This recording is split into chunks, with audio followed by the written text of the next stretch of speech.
Bu onun göstəricisidir ki, bilirsiniz ki, siz qeyd elədiniz o Ağ Evdə məşhur hadisədən sonra Fransanın və Böyük Britaniyanın rəhbərləri çox güman ki, Zelenski məsləhət görüblər ki, Trumpla publik olaraq mübahisələrə daxil olmasın və müəyyən məsələlərdə hansılar ki, Ukrayna maraqlarına zidd deyil və Zelenskinin özünün şəxsi reytinqinə zidd deyil, müəyyən məsələlərdə razılaşmaq olar və istifadə eləmək lazımdır ki, Trumpın özünə də təzyiq eləmək. Bax, biz eşitdiyimiz indi Zelenskinin çıxışı, fikir verin, siyasətçinin əsas məqsədi idi ki, ictimai fikri yönəldirdi ki, Rusiya Amerikanın, xüsusi olaraq Trumpın şərtlərini qəbul eləmir. Yəni, bu çıxışın əsas məqsədi Amerikanı Rusiyaya təzyiq eləməyə vadar eləməkdir. Məqsəd bundan ibarətdir və Zelenski çox məharətlə bunu istifadə edir və nəzərə almaq lazım.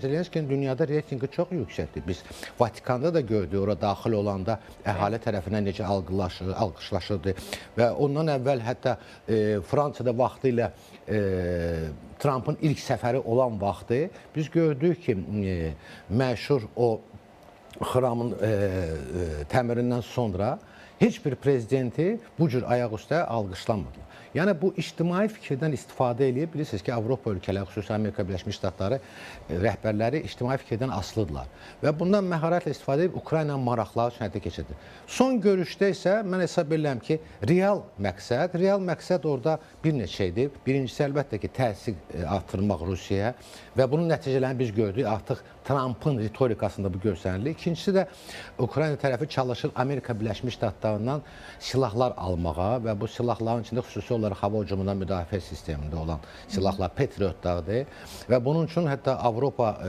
tərəfdaşları da maliyyə yardım verməyə hazırlar. Hesab edirəm ki, bu qədər.